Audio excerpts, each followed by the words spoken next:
Hello అందరికీ ముందుగా వినాయక చవితి శుభాకాంక్షలండి.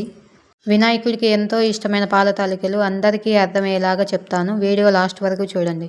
పాల తాలికలకు కావాల్సిన పదార్థాలు: డ్రై ఫ్రూట్స్, బెల్లం, బియ్యపిండి, సగ్గుబియ్యం, సాల్ట్, యాలక్కాయలు, ఎండు కొబ్బరి. ముందుగా సగ్గుబియ్యాన్ని వాటర్తో కడిగి తర్వాత వాటర్ పోసి పక్కన పెట్టేసుకోవాలి. ప్యాన్లో ఏ కప్పుతో అయితే బియ్యపిండి తీసుకున్నామో అదే కప్పుతో 1 కప్పు వాటర్ పోసి బాగా మరిగిన తర్వాత కొద్దిగా సాల్ట్, కొద్దిగా బెల్లం వేసి అందులోనే బియ్యపిండి వేసి కలిపి చల్లారిన తర్వాత వీడియోలో చూపిస్తున్నట్టు ఇలా ముద్దలాగా కలుపుకోవాలి. మీ దగ్గర కారపూస మేకర్ ఉంటే అందులో అయినా చేయొచ్చు. చేతికి నెయ్యి రాసి కలిపి పెట్టుకున్న పిండిని తీసుకొని వీడియోలో చూపిస్తున్నట్టు చేయండి. పర్ఫెక్ట్గా వస్తాయి పాల తాలికలు.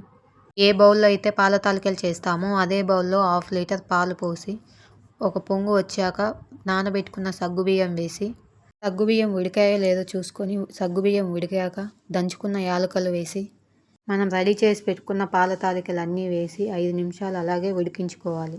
లేకపోతే విరిగిపోతాయి అన్నీ. నెయ్యిలో వేయించుకున్న డ్రై ఫ్రూట్స్, ఎండు కొబ్బరి వేసి కలుపుకోవాలి.